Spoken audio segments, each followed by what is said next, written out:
The year was 2347, and humanity had been part of the Galactic Council for only 32 years. In the eyes of the ancient species who ruled the galaxy, humans were nothing more than children who had just learned to walk among the stars. The Council was made up of 12 powerful civilizations, some of them millions of years old. They had seen countless species rise and fall. To them, humanity was just another primitive race that would eventually learn its place. Ambassador Daniel Porter stood alone in the center of the Great Assembly Chamber on Varanthos Prime, the capital world of the Galactic Council. The chamber was enormous, built from crystals that hummed with strange energy. Thousands of alien beings watched him from elevated platforms that rose in circles around the central floor. Some had scales, others had tentacles, and many had forms that human eyes could barely understand. All of them looked down at Daniel with expressions that ranged from boredom to open disgust. Daniel was 53 years old, with gray hair and tired eyes. He had spent 20 years as a diplomat, trying to build bridges between humanity and the older species. He had believed in peace. He had believed that if humans showed respect and patience, they would eventually be accepted as equals. Standing in that chamber, feeling the weight of alien contempt pressing down on him, he realized how foolish that belief had been. High Arbiter Zithros uncoiled his serpentine body from his throne of living crystal. His scales shifted between purple and gold as he moved, and his 6 eyes fixed on Daniel with cold amusement. Zithros had ruled the council for 3,000 years. In all that time, no species had ever dared to challenge his authority. "The council has reached its decision," Zethros announced. His voice echoed through the chamber, translated into human language by the device in Daniel's ear. "Humanity has expanded too quickly. Your colonies threaten the stability of established trade routes. Your population growth is unsustainable. Therefore, the council demands the following." Daniel listened in silence as the arbiter listed the terms. Humanity would give up control of the Kepler Corridor, a vital passage that connected Earth to its outer colonies. They would surrender 70% of their colonial fleet. They would accept permanent observer status, meaning they could attend council meetings but never vote. These restrictions would last for 500 standard cycles, roughly 600 Earth years. Furthermore, Zethros continued, humanity will pay tribute to the council in the form of resources and labor. Your species will serve the greater civilization until you have proven yourselves worthy of consideration. A ripple of approval passed through the assembled aliens. Some of them laughed, a harsh sound that made Daniel's skin crawl. "And if we refuse?" Daniel asked. His voice was calm, but inside, his heart was pounding. The laughter grew louder. Zethros leaned forward, his eyes gleaming with cruel amusement. "They refuse. Little ambassador, perhaps you do not understand your situation. The council commands a combined fleet of over 2 million warships. Your species has perhaps 40 vessels capable of interstellar combat. You have no allies, no resources, and no hope. You do not refuse the council. You obey, or you cease to exist." Daniel felt the communication device in his pocket vibrate. A message from Earth Command. He glanced at it quickly, keeping his face neutral. The message was short and clear. No reinforcements available. Diplomatic options exhausted. Decision is yours.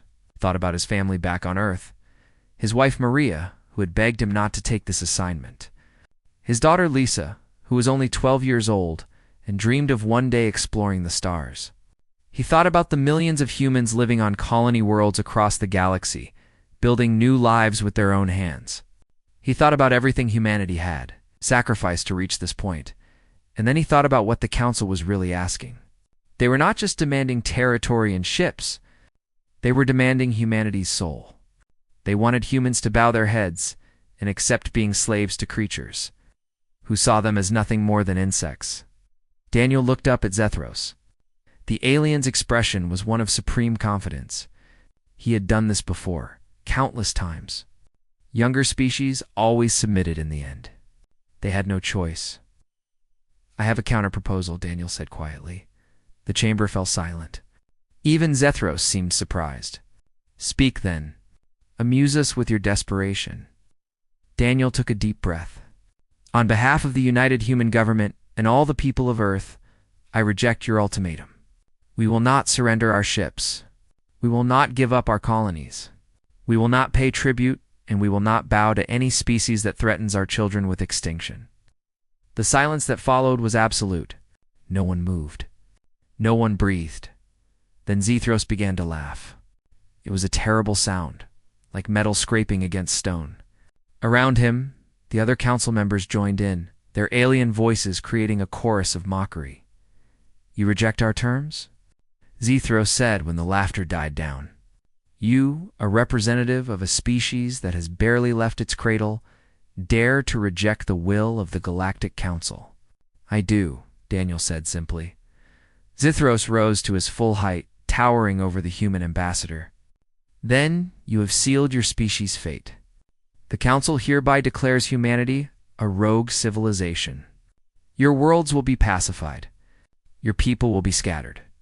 Your culture will be erased from history. In 1,000 years, no one will remember that humans ever existed." Ow. Daniel did not flinch. He did not beg. He simply looked up at the ancient creature that had just declared war on his entire species and spoke words that would echo through galactic history. "We've made a terrible mistake, Arbiter. You see humanity as weak because we are young. You see us as primitive because our technology is simple. But you have not studied our history. You do not know what we have survived. Ice ages that covered our world in frozen death. Plagues that killed half our population. Wars that nearly ended our civilization. We have stood at the edge of extinction more times than you can count, and every single time we have clawed our way back." He paused, letting his words sink in. "You think you can break us with threats? You think we will surrender because you have more ships? You are wrong. When you threaten our families, our homes, and our future, you do not create fear. You create something far more dangerous. You create unity. You create determination. You create humans who would rather die fighting than live as slaves." Zethros hissed with anger. "Guards, remove this creature." As the alien soldiers approached, Daniel stood his ground. "Remember this day, Arbiter. Remember it well. Because when this war is over and humanity still stands, you will look back and realize that this was the moment you lost everything." The guards dragged him from the chamber, but Daniel did not resist. He had done what he came to do. He had drawn a line in the sand. Back on Earth, the message was received. Emergency protocols were activated. Factories that had been dormant for decades hummed back to life. Secret facilities hidden beneath mountains and oceans began their work. And across 100 colony worlds, humans looked up at the stars and prepared for the fight of their lives. The Galactic Council had made its biggest mistake. They had pushed humanity too far. Now they would learn what that truly meant. 6 months had passed since Daniel Porter's defiance in the Great Assembly Chamber. 6 months of fear, preparation, and silent prayers. The people of Earth knew what was coming. They had watched the news feeds showing council fleets gathering at the edge of human space. They had heard the propaganda broadcasts from alien worlds, promising swift punishment for humanity's arrogance. And they had waited. Admiral Catherine Blake stood on the command bridge of the Earth's vessel Defiance. Her hands clasped behind her back as she studied the tactical display. She was 51 years old, with short gray hair and eyes that had seen too many battles. She had joined the Earth Defense Force at 18, risen through the ranks by being smarter and tougher than anyone who stood in her way. Now she commanded what remained of humanity's fleet. 43 ships. That was all they had. 43 vessels against the might of the Galactic Council. "Admiral," said Lieutenant Commander Samuel Wright, her first officer, long-range sensors are detecting Council forces entering the outer system. Current count is 347 capital ships, with support vessels numbering in the thousands. Catherine nodded slowly. She had expected this. The Council was not sending a fleet. They were sending an armada. They wanted to crush humanity so completely that no other species would ever dare to challenge them again. "Time until they reach weapons range?" she asked. "At current speed, approximately 4 hours. 4 hours. For hours until the end of everything, unless their plan worked." Signal all ships, Catherine ordered. Prepare for Phase 1. The Defiance and her sister ships began to move, not toward the enemy, but away. They spread out across the asteroid belt, taking positions that seemed random to any outside observer. The Council fleet detected their movements and adjusted course. No doubt believing the humans were trying to flee, they had no idea what was really happening. Deep within the asteroid belt, hidden among billions of rocks and ice chunks, facilities that had been built in secret over the past 6 months came to life. Mining stations that the Council had dismissed as primitive operations revealed their true purpose: cargo. Haulers that had been ferrying her to Earth dropped their disguises and powered up weapons systems that had never been recorded in any database. Civilian transports opened their cargo bays, releasing thousands of small attack craft piloted by volunteers who had trained in simulators for this very moment. But these were just the beginning. Admiral. Samuel's voice was tight with controlled excitement. We are receiving activation signals from the outer colonies. Project Awakening is online. Catherine allowed herself a small smile. Show me. The tactical display shifted, revealing the 17 colony worlds that formed the outer ring of human territory. On each world, enormous structures were rising from underground hangars that had been dug in secret, hidden from Council satellites by layers of false readings and camouflage technology. These were ships unlike anything the galaxy had ever seen. They were not beautiful or elegant like Council vessels. They were brutal, angular things, covered in armor plating and bristling with weapons. Each one was larger than any human ship ever built. The Valkyrie-class dreadnoughts. 17 of them, built in secret over 5 years, using resources that had been hidden from Council inspectors through careful manipulation of records. Each ship carried enough firepower to challenge a Council battle group on its own. Status report from Captain Gregory Hayes on the Valkyrie Prime, the communications officer announced. All 17 dreadnoughts are operational and moving to join the main fleet. Catherine felt a surge of pride. Humanity had spent the last 30 years being dismissed as primitive and weak. They had smiled and nodded and accepted the Council's contempt. And all the while, they had been preparing, building, waiting for the day when they would need to show the galaxy what humans could really do. The Council fleet continued its approach. Still confident in their overwhelming numbers, their commanders probably assumed the humans would surrender once they saw the size of the force arrayed against them. Or perhaps they expected a brief, one-sided battle before the inevitable conquest. They were about to learn how wrong they were. All ships report ready, Admiral, Samuel announced. The fleet is in position. Catherine opened a channel to every human vessel in the system. Her voice was calm, steady, carrying the weight of humanity's hopes. This is Admiral Blake to all ships and stations. 200 years ago, humanity looked up at the stars and dreamed of finding our place among them. We built ships that could cross the void. We established colonies on distant worlds. We reached out with open hands, hoping to find friends and allies in the great darkness. Instead, we found the Galactic Council, a collection of ancient species who looked at us and saw nothing but insects to be crushed. She paused, letting her words sink in. Today, they come to destroy us. They come with their vast fleets and their ancient weapons, confident that we will break before their might. They expect us to surrender. They expect us to beg for mercy. They do not understand what they are facing. They have never faced an enemy like humanity.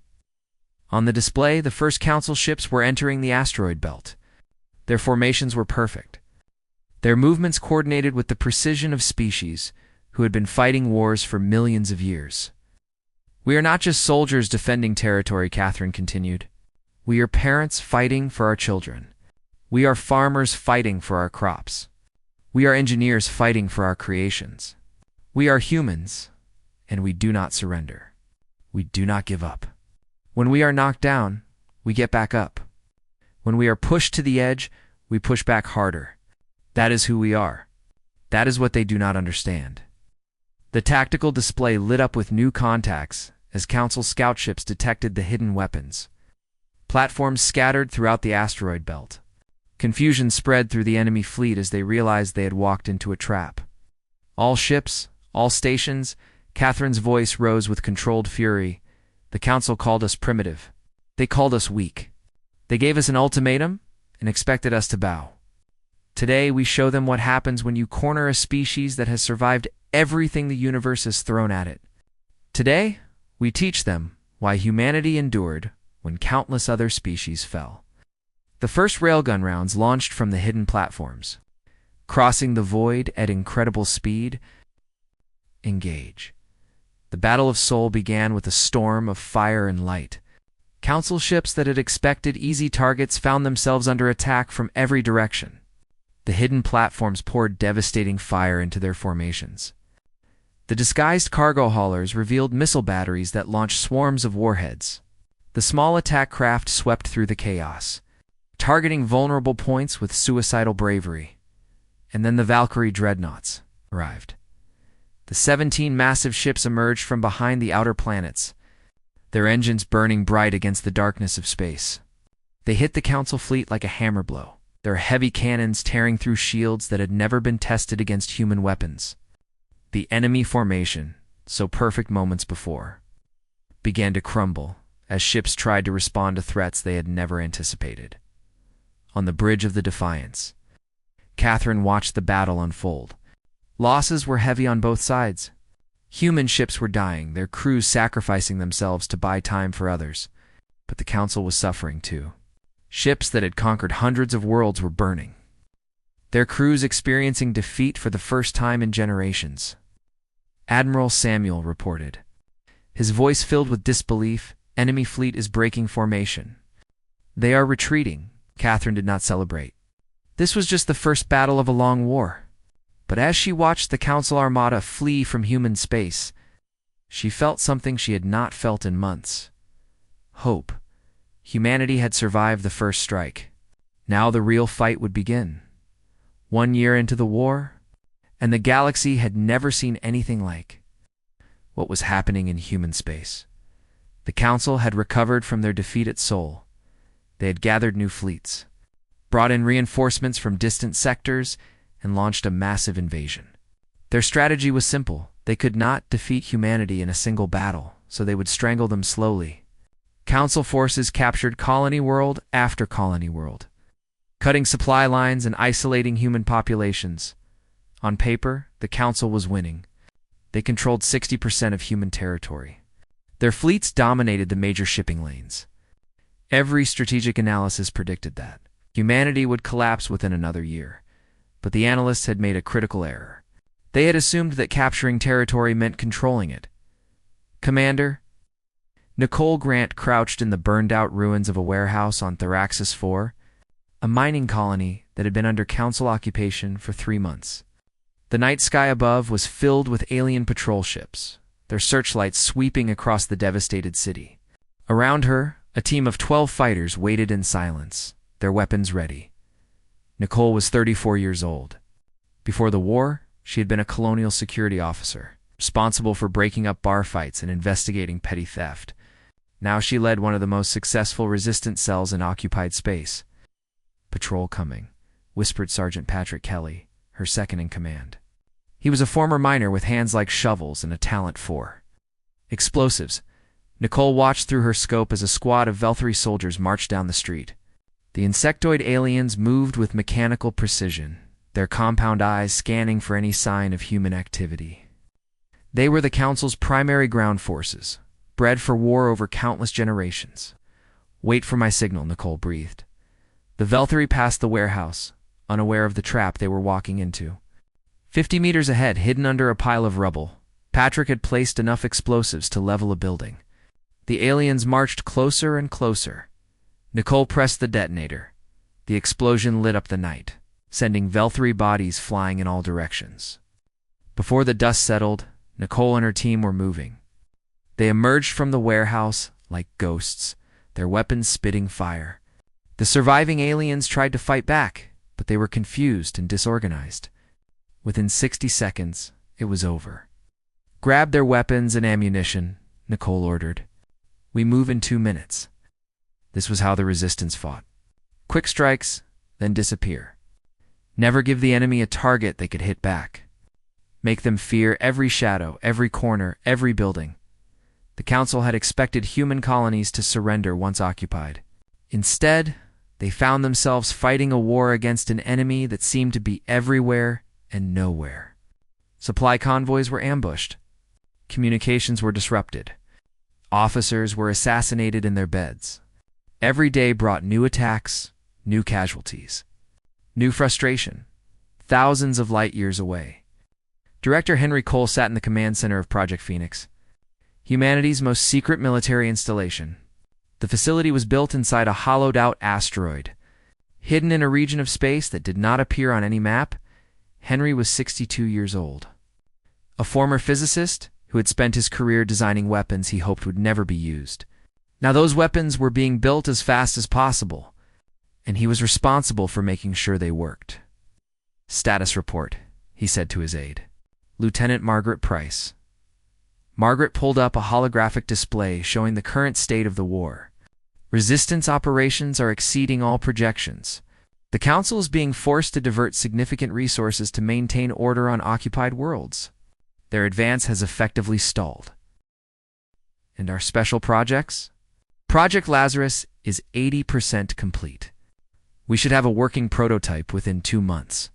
Project Fenris is behind schedule due to material shortages, but the team is confident they can meet the deadline. Henry nodded slowly. The war would not be won by resistance fighters alone. They needed something that could change the fundamental balance of power, something that would make the Council realize that destroying humanity was not worth the cost. On the occupied world of New Phoenix, a 14-year-old girl named Amy Chen made her way through the underground tunnels that connected the resistance hideouts. She carried a bag full of medicine stolen from a Council supply depot, enough to save dozens of wounded fighters. Amy had lost her parents in the initial invasion. She had watched Council soldiers burn her home, kill her neighbors, and parade through the streets as conquerors. She had cried for days, hiding in the ruins of her school. Then she had found the resistance, and she had found a purpose. The fighters had tried to send her to safety. To one of the hidden refuges where children were protected from the war, she had refused. Her parents had always taught her to stand up for what was right, even when it was hard. Running away felt like betraying their memory. So she ran messages, carried supplies, and learned how to fight from soldiers who treated her like a little sister. She was too young to carry a weapon, but she was small enough to slip through spaces that adults could not fit. She had become invaluable to the resistance. "Amy." A voice called out as she emerged into the main hideout. It was Dr. Kevin Park, the Resistance's only surgeon. "Please tell me you got the antibiotics." Amy handed over her bag with a tired smile. "Everything on the list? Plus some extra painkillers I found." Kevin hugged her tightly. "You are amazing. Absolutely amazing." Round them, the hideout buzzed with activity. Fighters cleaning weapons, technicians repairing equipment, cooks preparing what little food they had. These were ordinary people who had become warriors out of necessity. Teachers, farmers, shopkeepers, students. They had nothing in common except their refusal to accept defeat. News came through on the Resistance communication network. A Council supply ship had been captured near the Indara sector. Human forces had won a significant naval battle in the Kepler corridor. The Valkyrie dreadnought Thunder had destroyed an entire enemy battle group before escaping into hyperspace. The tide was turning. Back at Project Phoenix, Director Cole received a special report from the front lines. He read it 3 times before allowing himself to believe it.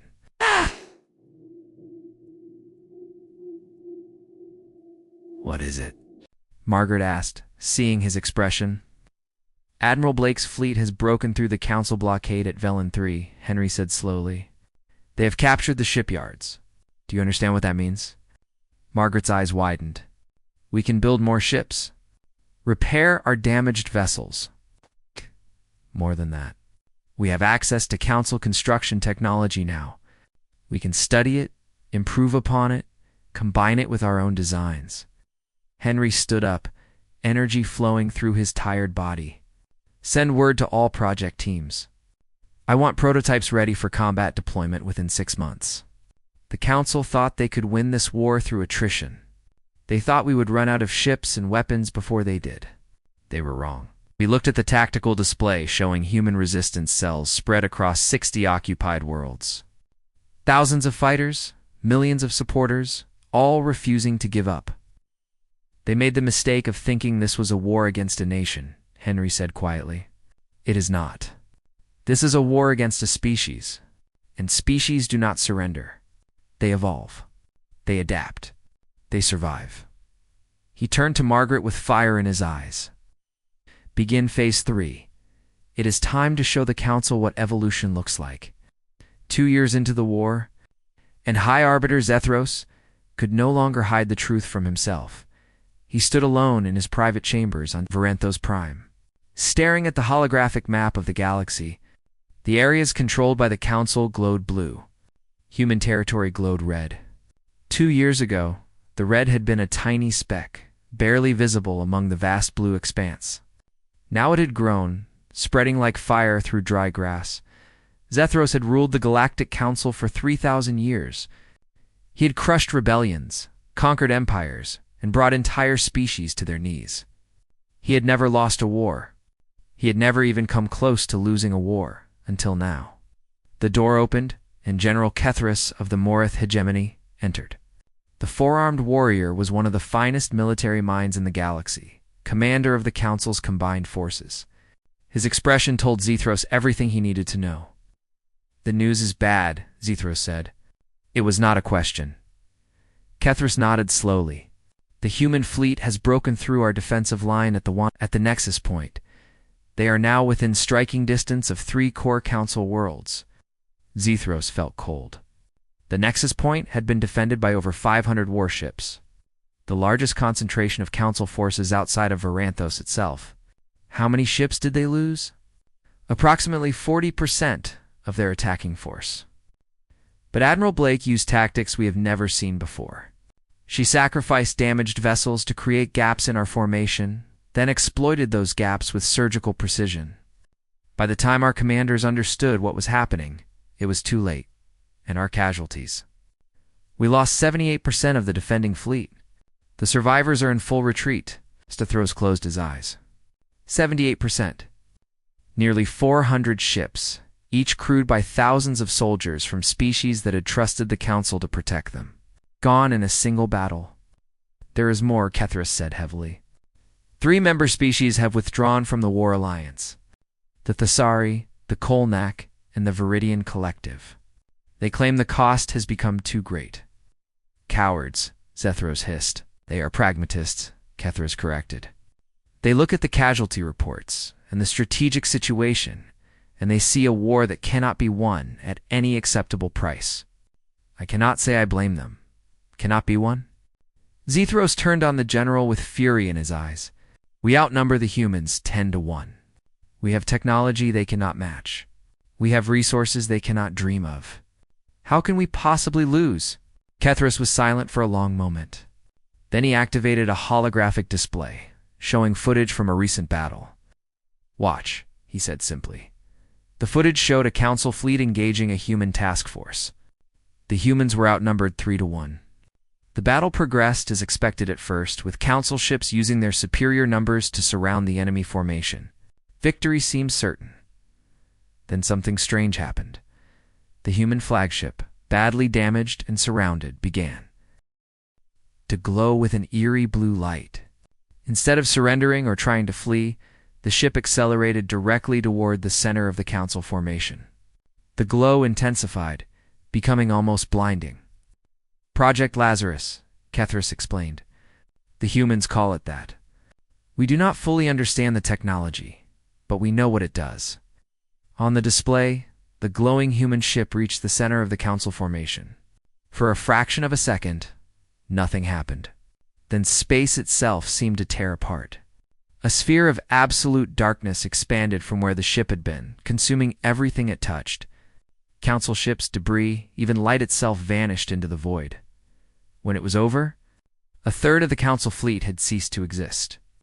A suicide weapon, Zethros breathed. No. That is the remarkable part. Zethros zoomed in on another part of the battle. A different human ship was receiving transport signals. Moments later, the display showed the crew of the destroyed flagship appearing on the new vessel, alive and unharmed. They have developed a way to evacuate their crews in the microsecond before detonation. They sacrificed their ships, but their people survived to fight again. That is impossible. The energy requirements alone would be impossible by our understanding, Kethras interrupted. The humans do not care what we think is impossible. They have spent 2 years studying our technology, combining it with their own, and creating things that should not exist. Zethros stared at the footage in disbelief. How do we counter this?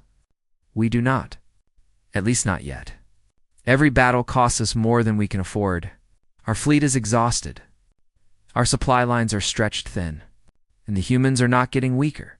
They are getting stronger. Every ship we destroy teaches them something new. Every world we occupy becomes a source of resistance fighters. We are fighting an enemy that learns from every defeat and refuses to stay beaten. A communication request appeared on the display. Zethros' blood ran cold when he saw the source. It was from Earth. I wish to speak with you, Kethras said. I recommend you listen. Zethros accepted the communication with shaking hands. A human face appeared on the display. It took him a moment to recognize Daniel Porter, the ambassador he had dismissed so contemptuously 2 years ago. The man looked older now, harder, but his eyes were calm. Hi, Arbiter, Daniel said. I have been authorized by the United Human Government to offer terms for ending this conflict. Zethros tried to summon his old contempt, his old confidence. You would offer us terms? You, whose species was nothing but dirt farmers when my ancestors were building star empires? Daniel did not rise to the bait. Your forces have been pushed back to the borders of Council space. 12 of your member species are demanding an end to the war. Your economy is collapsing under the strain of maintaining a conflict you never expected to last more than a few months. Meanwhile, our production capacity increases every day. Our population remains committed to victory. Our resistance operations grow stronger with each passing week. We can still destroy you, Zethros insisted, though even he could hear the weakness in his voice. Perhaps, Daniel acknowledged. But at what cost? How many more ships are you willing to lose? How many more soldiers? How many more worlds stripped of resources to feed a war machine that brings only defeat? He leaned forward, his expression hardening. We did not start this war, Arbiter. We did not want this war. But we will finish it, one way or another. What do you want? Daniel listed the terms. Full recognition of human sovereignty over all claimed territory. Return of every occupied colony. Reparations for the damage caused by the invasion. Fair representation in galactic affairs. And one more thing, Daniel added. An apology. A public acknowledgement broadcast to every world in the galaxy that the Council was wrong. That you underestimated humanity. That you tried to destroy a peaceful people and failed. Zethros felt rage building inside him. An apology? The Council had never apologized for anything in its entire history. And if we refuse your terms, Daniel's expression did not change. Then we continue fighting. We have spent 2 years learning your weaknesses, developing counters to your weapons, building alliances with species who are tired of Council tyranny. Give us another 2 years and we will not be offering peace. We will be dictating surrender. The communication ended, leaving Zethros alone with his general and his failure. Well, Kethras asked quietly, what will you do? Zethros looked at the map again. The red areas representing human territory seemed to pulse with life, with defiance, with a refusal to die that the Council had never encountered before. We will discuss their terms, he said finally. Each word felt like swallowing broken glass. Arrange a ceasefire while negotiations proceed. Kethras bowed and left. Zethros remained, staring at the map, trying to understand how everything had gone so wrong. He had wanted to crush humanity as an example to other young species. Instead, he had created a legend that would echo through galactic history. The small species that fought back, the primitives who refused to bow, the humans who taught the Galactic Council the meaning of fear. His biggest mistake had not been underestimating human technology or military capability. His biggest mistake had been underestimating the human spirit. And now, 3,000 years of unquestioned Rule was crumbling around him because he had pushed the wrong species too far. The Treaty of Varanthos was signed. On the 5th anniversary of the day High Arbiter Zethros had delivered his ultimatum to Humanity Ambassador, Daniel Porter stood in the same crystalline chamber where everything had begun. 5 years ago, he had stood here alone, a representative of a species that the galaxy considered irrelevant. Now he stood at the head of a delegation that included admirals, scientists, resistance leaders, and heroes whose names had become legends. The chamber was packed with representatives from every species in the known galaxy. But the atmosphere was very different from that day 5 years ago. There was no laughter, no contempt, no casual dismissal. The alien faces watching the human delegation showed respect, fear, curiosity, and in some cases, admiration. High Arbiter Zethros looked older. His scales had lost their vibrant color, fading to a dull gray. His movements were slow and careful, as if the weight of defeat had settled into his very bones. When he spoke, his voice lacked the arrogance that had once defined him. The Galactic Council acknowledges its error in judgment regarding humanity. Zethros read from the prepared statement. Each word seemed to cause him physical pain. We treated a young species with contempt when we should have offered understanding. We issued threats when we should have sought dialogue. We attempted to destroy a civilization that had done us no harm, and we paid a terrible price for our arrogance. Daniel listened in silence. Around him, he felt the presence of the people who had made this moment possible. Admiral Catherine Blake stood at his right hand. Her uniform decorated with medals she had earned in battles that would be studied for centuries. She had taken 40 ships in turn, them into a force that challenged empires. She had developed tactics that rewrote the rules of space warfare. She had lost thousands of good people under her command, and she carried each of those losses in her heart. Commander Nicole Grant stood behind him, representing the countless resistance fighters who had refused to surrender even when all hope seemed lost. She had spent 3 years fighting on occupied worlds, sleeping in ruins, living on scraps, striking at the enemy whenever possible. The Council had called her a terrorist. Her people called her a hero. Director Henry Cole was there, the architect of the secret projects that had given humanity weapons to match their enemies. Project Lazarus, Project Fenris, Project Phoenix. All of them had come from his brilliant mind and the tireless work of his teams. He had turned humanity's desperation into technological miracles, and there were others. Sergeant Patrick Kelly, who had personally destroyed more Council equipment than any other individual in the war. Dr. Kevin Park, who had saved lives in conditions that would have broken most surgeons. Amy Chen, now 19 years old, who had grown from a messenger girl into one of the most effective intelligence operatives in human history. Furthermore, Zethros continued, his voice cracking slightly. The Council recognizes the full sovereignty of the United Human Government over all territory claimed prior to the conflict. All occupied worlds will be returned to human control. Reparations will be paid to compensate for damages caused by our invasion. The words echoed through the chamber. Species that had watched humanity struggle from a distance now witnessed the Council, bowing to the very people they had tried to exterminate. When the formal ceremony concluded, Daniel stepped forward to give humanity's response. He had spent weeks preparing these words, knowing they would be recorded and studied by generations yet unborn 5 years ago. I stood in this chamber and told High Arbiter Zethros that he had made a mistake. I told him that pushing humanity too far would have consequences he could not imagine. I take no pleasure in being proven right. Too many people, human and otherwise, died in this war. Too many families were destroyed. Too many worlds were scarred by battles that should never have been fought. He paused, looking around the chamber at the assembled species. Humanity did not seek this conflict. We did not want to prove ourselves through violence. We wanted only to live in peace, to explore the stars, to build a future for our children. The Council forced us to become warriors. And once we became warriors, we discovered something about ourselves that we had forgotten.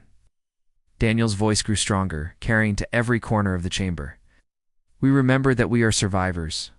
For millions of years, humanity faced extinction again and again. Ice ages froze our world. Diseases killed our ancestors by the millions. We fought wars among ourselves that nearly ended our civilization. Every time, we found a way to continue. Every time, we adapted, evolved, and grew stronger. He turned to face Zethros directly. You thought our youth made us weak. You thought our small numbers made us insignificant. You did not understand that adversity is not our enemy. Adversity is our teacher. When you pushed us to the edge, you did not break us. You reminded us of who we truly are. The chamber was absolutely silent. This treaty is not a victory celebration for humanity, Daniel continued. It is a promise. A promise that we will use the lessons of this war to build something better. We will not seek revenge. We will not try to dominate other species, as the Council tried to dominate us. We will work toward a galaxy where all peoples, young and old, are treated with dignity and respect. He looked at his fellow delegates, at the heroes who had sacrificed so much. But let this also be a warning. Humanity extends the hand of friendship to all who meet us in good faith, but we will never again accept threats to our existence. We will never bow to tyrants who see us as lesser beings. The galaxy now knows what happens when you push humanity too far. I suggest no one forgets that lesson. Later that day, after the formal ceremonies were complete, Daniel found himself standing on a balcony overlooking the alien capital city. The sun was setting, painting the crystal towers in shades of orange and gold. Admiral Blake joined him, carrying 2 glasses of something that might have been wine. "Strange, is it not?" Catherine said, handing him a glass. 5 years ago, we were considered the least important species in the galaxy. Now everyone watches us with fear in their eyes. I wish it had not come to this, Daniel admitted. So much death. So much destruction. Was it worth it? Catherine was quiet for a moment. When I was a child, my grandmother told me stories about Earth's history, about wars and plagues and disasters that nearly ended humanity. She always ended those stories the same way. She would say that humanity's greatest strength is not our intelligence or our technology. It is our refusal to give up. No matter how dark things get, there is always someone willing to stand up and fight for a better tomorrow. She raised her glass. To everyone who stood up, she said. To everyone who fought. To everyone who refused to surrender, even when surrender seemed like the only option. We did not just win a war. We proved that the human spirit cannot be crushed by threats or fear or overwhelming force. Daniel raised his glass in return. To humanity. They drank in silence as the sun set on the capital of the Galactic Council. Back on Earth, celebrations were beginning. People danced in the streets, wept with joy, and embraced strangers who had become brothers and sisters through shared struggle. On colony worlds across human space, former resistance fighters emerged from hiding to be greeted as heroes. Families separated by war were reunited. Daniel received a message on his personal communicator. It was from his daughter, Lisa, now 17 years old. Dad, I watched the ceremony. I am so proud of you. Mom is crying happy tears. Come home soon. We have a lot of catching up to do. He smiled, feeling tears forming in his own eyes. The war was over. The future was uncertain. There would be challenges ahead, new threats to face, new obstacles to overcome. But humanity had proven something that would echo through the ages. They had proven that no force in the universe could break the spirit of a people fighting for their homes, their families, and their right to exist. They had shown the galaxy that humanity was not a species to be dismissed or ignored or threatened. They were survivors. They were fighters. They were human, and the galaxy would never forget it. Daniel looked up at the stars that were beginning to appear in the darkening sky. Somewhere out there, among those countless points of light, humanity's future was waiting. It was a future they had earned through blood, sacrifice, and an unbreakable determination to survive, and it was only the beginning.